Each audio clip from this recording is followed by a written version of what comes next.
사랑합니다. 새해 첫 주 예배 오신 여러분들 진심으로 환영합니다.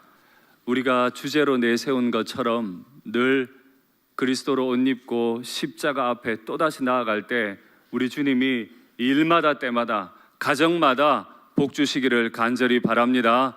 또 특별히 가족들이 예수님 믿지 않으셔서 고통 가운데 기도하시는 분들도 믿음의 명분가를 이루는 복이 2019년에는 있게 되기를 바랍니다. 또한 우리 모든 교우들이 예배드리는 이 자리에 하나님의 영광이 머무시고 영광을 나타내시는 그런 예배의 자리가 되기를 간절히 바랍니다. 오늘로 룻기 강해는 마무리가 됩니다. 이 룻기를 우리가 다시 한번 기억해 봅니다. 하나님의 땅 베들레헴에 흉년이 그만 들었습니다. 먹고 살기 위해서 나오미는 그의 남편과 함께 살기 위해 모압 땅으로 갔습니다. 하나님의 땅, 하나님의 법을 버렸어요. 하나님의 백성답지 않게 행동하고 말았습니다. 살기 위해 간 자리에서 그만 남편이 죽고 두 아들도 죽었습니다. 세상에서 가장 초라한 여인이 되었습니다. 이제 어떻게 살아야 되나 싶을 때 하나님의 땅 베들레헴에 하나님이 자기 백성들을 돌보시고 그 자기 백성들에게 양식 주셨다 하는 소식을 들었어요. 비록 염치 없지만 부끄럽지만 그 하나님의 땅에 가서 빌어먹고라도 살기 위해 돌아가게 됐습니다. 돌아갔더니 사람들이 참 조롱도 합니다. 비난도 합니다. 옆에 딸린 며느리 보고 모압 여자 아니냐고 조롱을 합니다. 그래도 한 사람 잘 만나서 보리 추수 때 타작 때 어떻게 저떻게 먹고 살 수 있었습니다. 그런데 추수도 끝나고 타작도 끝났으니 길바닥에 죽을 것도 이제 없습니다. 돌아오긴 돌아왔는데 다른 백성들에게는 다 양식 주셨는데 내 가정에는 양식 안 주신 것 같아요. 너무너무 외롭고 힘든 때를 지날 때 나오미의 생각에 그래 내 남편 땅 남은 거 이거 팔아야 되겠다. 요즘은 그게 당연할지 몰라도 이스라엘 법에는 당연하지 않습니다. 이스라엘의 법에서는 땅을 사고 팔면 안 됩니다. 왜 그렇지요? 땅을 파는 순간에 그 사람은 극빈자로 전락하고 다시는 일어서지 못합니다. 땅을 사는 사람은 소출이 더 많아지기 때문에 더욱 부자가 돼서 가난한 자는 더 가난해지고 부한 자는 더 부해져요. 그래서 하나님의 법에는 땅을 사고 팔면 안 되게 되어 있습니다. 그러나 한 사람이 너무 어려움을 당할 때 임시방편으로 땅을 잠깐 팔았다가 그 땅을 다시 돌려주는 법 또한 있잖아요. 어쨌거나 한 사람이 이스라엘에 살면서 땅을 판다고 하는 것은 최고로 가난해졌고 더 이상 살 소망이 없음을 이야기합니다. 나오미가 그렇게 된 거예요. 더 이상 소망이 없어요. 이 가정은 어떻게든지 살아보려고 애를 썼는데 하나님의 땅에 와 봤는데 소망이 없어서 이제 그 땅을 팔게 되었습니다. 보아스가 그 소식을 듣고는 너무 안타까운 마음에 자기가 땅을 사야 되겠구나 생각을 합니다. 그러나 자기보다 먼저 더 가까운 친척이 있기 때문에 함부로 할 수 없습니다. 그 사람에게 물어봐야 하죠. 그래서 보아스는 성문으로 나아갑니다. 옛날의 성문은요 법정으로 쓰였습니다. 중요한 일을 할 때 늘 그 성문에 가서 많이 지나다니는 사람들과 얘기하고 판결을 했어요. 그곳으로 가서 자기와 함께 나오미의 집을 엘리멜렉의 집을 기업 물러야 할 사람을 부릅니다. 그 사람이 1순위거든요. 그 사람을 불러요. 그런데 그 사람만 아니고 베들레헴에 있는 10분의 장로님들을 부릅니다. 큰 중요한 일이기 때문에 그분들을 증인으로 삼는 거예요. 그리고 보아스가 여러 가지 설명을 합니다. 죽은 자의 아내인 룻으로부터 이 땅을 사야 한다. 사겠느냐? 네가 사지 않으면 내가 그 땅을 사겠다. 땅 살래 물었더니 부자였던 그 기업 물을 수 있는 그 사람이 당연히 땅을 산다고 얼른 땅 사겠다고 대답합니다. 그런데 저는 묵상 가운데 깨닫습니다. 이 사람은 하나님을 사랑하는 사람 아니에요. 하나님의 법을 알거나 사랑하는 사람 아니에요. 왜 그러냐 하면 나오미가 텅 비어 돌아오게 됐을 때 가까운 집안 사람이니까 누구보다 먼저 달려가서 나오미를 영접하고 애썼다고 고생했다고 먹여주고 집을 내주고 곁을 내줘야 할 사람이었는데 일이 이 지경이 되기까지 형제를 돌보지 않았어요. 그래서 우리는 그분의 이름을 몰라요. 수개월이 지나도록 그는 형제의 역할을 하지 않았고 오직 땅 살래? 물었더니 자기의 이익을 위해 얼른 땅 사겠다고 대답하는 아주 이기적인 사람이었던 거죠. 보아스가 그 사람을 향해서 율법 조항을 더 이야기해 줍니다. 땅만 사면 안 된다. 왜냐하면 이 땅은 지금 나오미의 남편의 땅이었지만 법적 관계로 볼 때는 이 땅은 마지막 며느리인 룻의 땅이다. 룻에게서 이 땅을 사는 날에 너는 엘리멜렉과 그의 아들 말론에게 없는 아들을 위해 너는 룻과 결혼을 하고 룻에게 아들을 낳아주어야 할 책임이 있다. 아들을 낳아줄 뿐만 아니라 그 아들이 나중에 자랄 수 있도록 양육비를 다 대줘야 하고 이 아이가 나중에 다 자라면 농사지을 땅이 있어야 하니 원래 아버지 땅이었던 그 땅을 너는 돌려줘야 된다. 아니 여러분, 무슨 법이 이런 법이 다 있어요? 힘들고 어렵겠다고 그래서 땅 팔겠다고 해서 땅 사준 것만 해도 고마워해야 될 텐데 애기 낳아줘야 되고 길러줘야 되고 다 자라면 양육비와 함께 이 땅값도 다 돌려줘야 되고 나중에 내가 죽을 때는 내 아들이기도 하니까 유산도 나눠줘야 돼요. 말도 안 되는 법 같은 거죠. 물으기가 싫은 거예요. 그렇죠. 그러나 그 사람은 기억했어야 됐어요. 자기가 소유하고 있던 그 땅도 원래 자기 땅 아니잖아요. 하나님께서 가나안 7 족속을 내쫓으시고 이스라엘 백성들에게 아무 대가 없이 12지파로 나누어 땅을 선물로 주신 땅 아닙니까? 내가 노력해서 만든 내 땅 아니에요. 하나님이 내 조상들에게 주셔서 내가 하나하나 물려받은 것 뿐이에요. 그리고 나도 내 후손에게 물려줄 하나님의 땅일 뿐이에요. 그걸 기억했더라면 나오미가 불쌍하게 여겨졌을 텐데 그 사람은 그 생각을 하지 못했어요. 그 얘기를 들으니까 기가 막혀서 하는 말이 나는 내 기업에 손해가 있을까 하여 나를 위하여 물으지 못하겠노라. 뭐라 그랬다고요? 내 기업에 손해가 있을까 하여. 하나님의 땅에 살아가는 하나님의 백성들도 참 삶의 기준이 다양해요.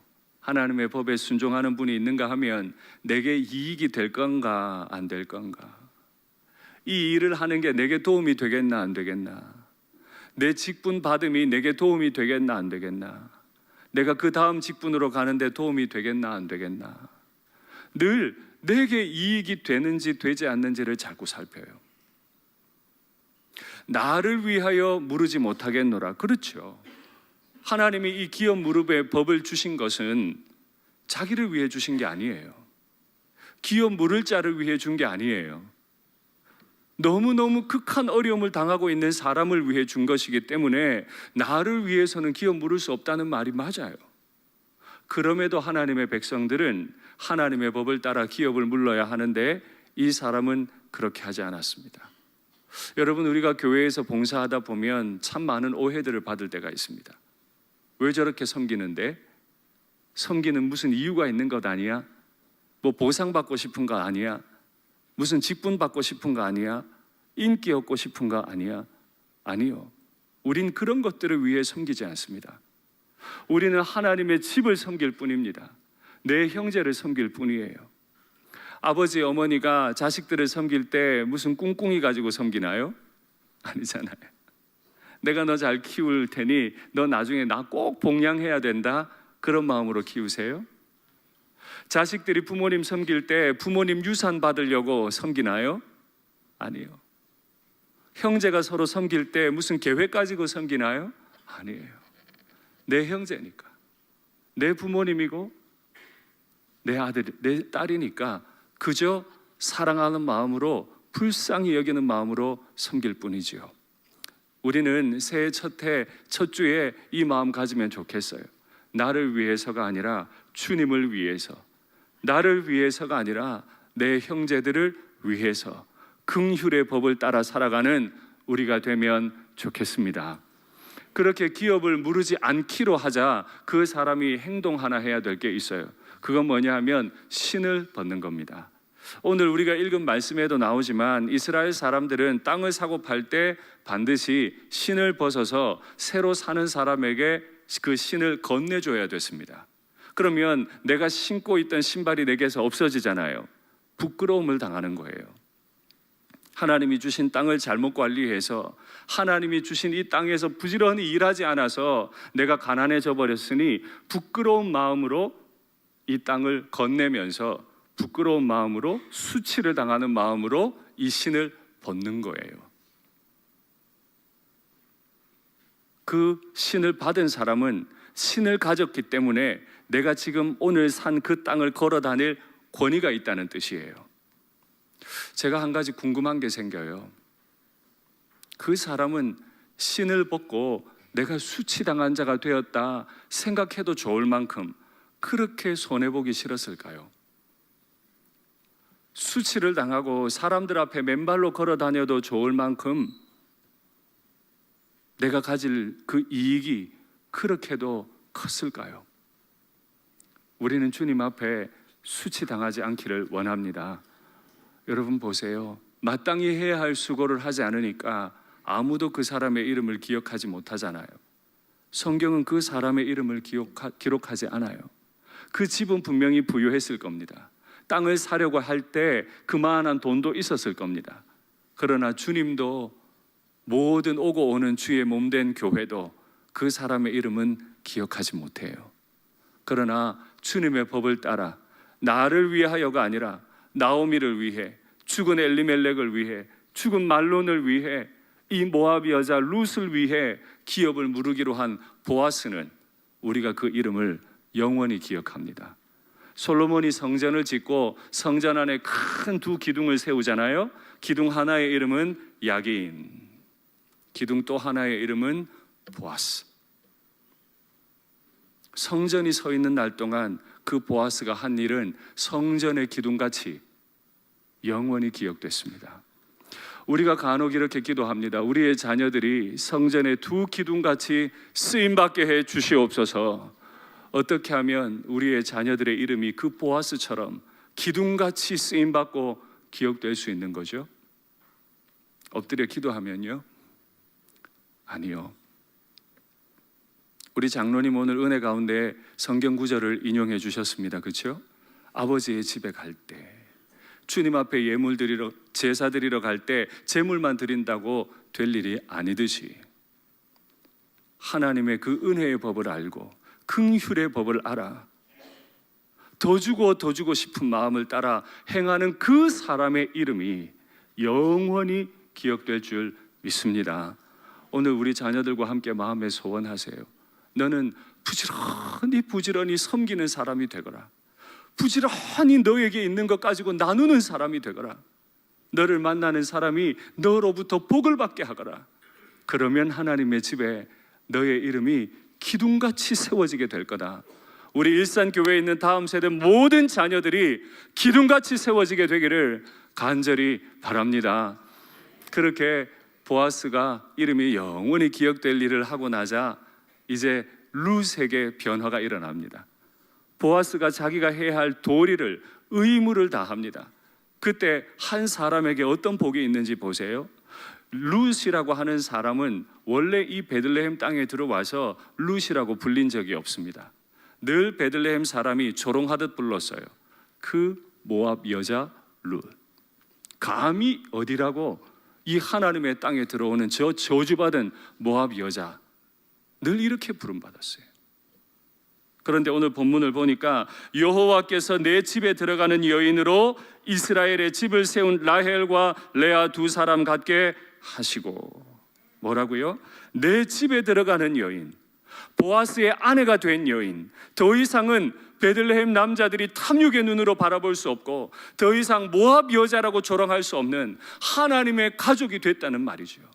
보아스가 내가 누릴 내 이익을 포기하자 한 여인의 삶이 완전히 바뀌었어요. 이 결정을 하기 전까지는 룻은 그 모압 여자였어요. 그러나 보아스가 따뜻하게 내 것을 포기하고 그 사람을 위해 섬길 때 그의 이름이 바뀌었어요. 보아스의 집에 들어가는 사람, 보아스의 아내 뿐만 아니죠. 사람들이 뭐라고 축복했대요? 라헬과 레아 같게 하시고. 그렇게 권모술수를 써서라도 복받기 원했던 야곱이 혈혈단신으로 그 강 건너 외숙부의 집에 갔을 때 그곳에서 만난 두 아내 이름이 라헬과 레아 아닙니까? 그들을 통해서 태어난 아들들이 이스라엘의 12지파를 이뤘어요. 이스라엘을 이스라엘 되게 한 사람이 라헬과 레아예요. 그런데 그 베들레헴 사람이 방금 전까지 그 모압 여자 이렇게 욕하던 사람이 룻을 향해 뭐라고 축복한다고요? 라헬과 레아처럼 너를 통해 하나님이 이스라엘을 새롭게 세우시기를 원하노라. 할렐루야. 여러분, 어떻게 이게 가능하죠? 어떻게 이게 가능해요? 사회에서는 안 돼요. 그러나 교회에서는 될 줄 믿습니다. 우리의 마음을 열어 내 형제를 부유하게 만드십시오. 우리의 마음을 열어 내 지체들을 풍요롭게 만드십시오. 하나님이 반드시 내가 한 일을 기억하시고 영혼을 회복시키시고 집안을 바꾸시고 우리 일산교회를 통해 이 지역을 바꾸실 줄 믿습니다. 뿐만 아니죠. 룻이 보아스와 결혼하자마자 복중에 임신을 해요. 여러분, 룻이 누군데요? 제 앞가림도 못하는 아무것도 가진 것 없는 그 시어머니 따라 베들레헴 들어왔잖아요. 그 시어머니가 돌아가라고, 너희 친정 어머니에게로 가서 너 젊으니 새로운 삶을 시작하라고. 히브리어로 보면 소녀라고 되어 있어요. 얼마나 어리면 소녀라고 했겠습니까? 너 어린 나이에 과부돼서 너무 안타까우니 너의 친정 어머니, 너의 신에게로 돌아가서 새로운 삶을 살아라. 아닙니다, 어머니. 나는 어머니의 며느리일 뿐입니다. 나는 어머니와 함께 하겠습니다. 텅 비어 돌아왔어요. 아무것도 없어요. 어머니 선택하고 내가 한 일은 땅바닥에 떨어진 이삭 줍는 게 전부예요. 너무 수치스러웠죠. 그러나 한 사람이 하나님의 법을 따를 때 그 여인의 두 손은 풍족하게 되었을 뿐 아니라 복중에 아이까지 가지게 됐네요. 할렐루야. 이것이 하나님의 법입니다. 사람들이 아이가 태어나자 이름을 붙여주기를 나오미에게 아들이 태어났다. 여러분, 아들 낳은 건 룻 아닙니까? 그런데 이스라엘의 율법의 정신을 따르면 이 아들은 나오미의 아들이 맞아요. 나오미의 아들들이 다 죽었잖아요. 새로운 아들을 하나님이 주신 거예요. 물론 룻의 아들입니다만은 법적으로는 나오미의 아들이 돼요. 우리도 예전에 그런 거 있었잖아요, 그죠? 장손의 가정에 아들이 없으면 그 다음 아들이 아들을 낳으면 이 아들을 장손의 가정에 입적시키듯이 유대 율법에도 마찬가지였어요. 아들이 없는 집안에 하나님이 아들을 주신 거죠. 이제 나오미는 그의 이름을 마라라고 바꾸지 않아도 돼요.